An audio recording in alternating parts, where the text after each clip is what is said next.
maka mungkin Pak Anies memiliki model dan cara proses ekonomi yang seperti apa yang bisa melakukan pertumbuhan ekonomi yang tinggi, pertumbuhan ekonomi yang inklusif. Kita sadar bahwa membutuhkan modal yang sangat besar. Resources kita tidak punya. Mungkin generating income atau harus berutang. Jangan-jangan berutang. Karena tidak ada resources. Untuk sampai 9-10% pertumbuhan. Untuk membangun serentak Indonesia seluruh wilayah, luar biasa. Kebutuhan resources yang digunakan. Cara apa yang kira-kira Pak Anies jika menjadi pemimpin bangsa ini bisa melakukan ini? Namun, tentu tidak tanpa reservasi. Pertanyaannya adalah, kalau idenya ada, gagasannya ada, apa garansi jaminan bahwa hal tersebut bisa dijalankan, diimplementasikan oleh Pak Anies ketika insya Allah menjadi pemimpin?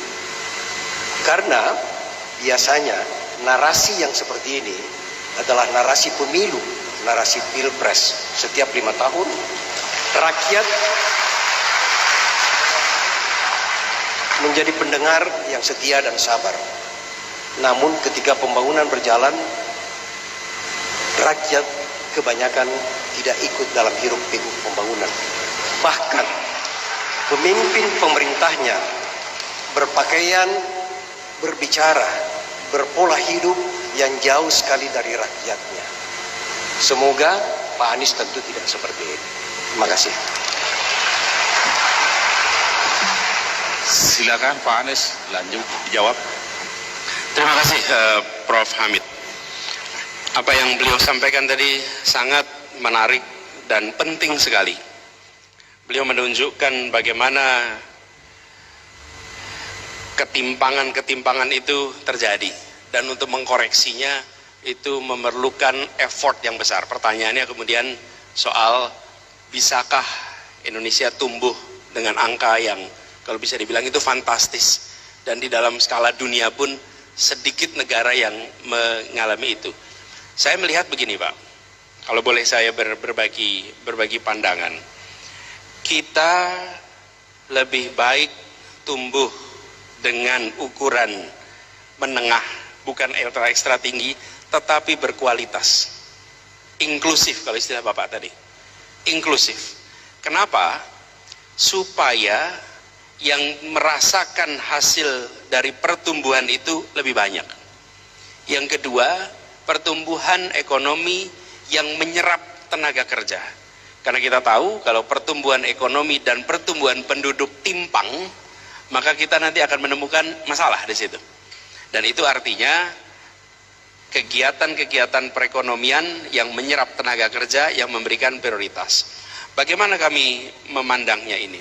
Kami melihat Pak, perlu menciptakan, kalau gunakan istilah lain, perlu mendorong lebih banyak kota berfungsi sebagai engine of economic growth. Yang tadi Bapak sampaikan di Jawa 56%, dan dari Jawa 56% itu 18% di Jakarta. 18% di Jakarta. Jakarta itu bisa dibilang 4 kali perekonomian seluruh Sulawesi. Dan konsumsi listrik di Jakarta itu lebih banyak daripada seluruh konsumsi listrik di Sumatera, apalagi Sulawesi. Ini hanya bisa berubah kalau negara serius menciptakan kota-kota baru sebagai engine of economic growth. Masalahnya Pak, kota itu tidak punya anggaran. Yang punya anggaran kota itu cuma Jakarta. Begitu sampai kota lain tidak punya anggaran. Disinilah letak pentingnya bahwa negara mengalokasikan anggaran yang cukup untuk mentransformasi kota-kota itu menjadi engine of economic growth. Bukan hanya kota Nusantara 1 di Kalimantan Timur, tapi lebih dari 14 kota di seluruh Indonesia yang harus jadikan engine of economic growth. Kita, pemerintah berani komit memberikan kepada 1 titik namanya Nusantara, tapi yang membutuhkan alokasi untuk pertumbuhan itu semua kota. Mengapa? Ini akan meningkatkan kualitas. Kota-kota ini yang nanti akan menyerap hasil produksi perekonomian yang ada di kawasan sekitarnya. Contoh paling konkret hari ini adalah Makassar. Makassar ini sebuah kota menjadi kota jasa yang memfasilitasi Sulawesi dan kawasan timur Indonesia. Kita butuh 3 sampai 7 lagi kota di kawasan timur Indonesia yang bisa memerankan seperti Makassar.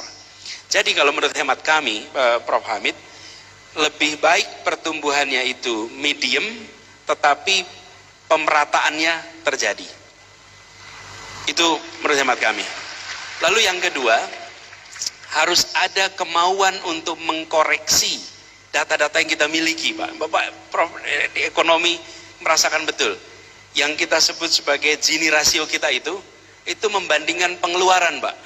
Bukan membandingkan pendapatan. Ya kalau pengeluaran dibandingkan, maka paling kaya sama paling miskin juga gap pengeluarannya kurang lebih sama. Tapi kalau kita membandingkan pemasukan, maka kita akan menyaksikan negeri ini sesungguhnya jauh lebih timpang daripada Gini rasio yang sekarang kita miliki. Nah ini tugas ekonom-ekonom nih, untuk menghitung Gini rasio dengan menghitung pemasukan, pendapatan, bukan pengeluaran. Yang kedua, kemiskinan. Data kemiskinan 30 juta ini, data kemiskinan yang sesungguhnya dibandingkan dengan seluruh dunia agak problematik gitu. Betul nggak, Prof? Agak problematik. Kita menaker supaya jumlah yang miskin itu tidak terlalu banyak. Nah kalau begitu caranya, maka sampai kapanpun kita tidak akan pernah mengentaskan kemiskinan. Ini harus dilakukan revisi, koreksi, sehingga kita berani jujur dengan berapa jumlah kemiskinan yang sesungguhnya ada di Indonesia.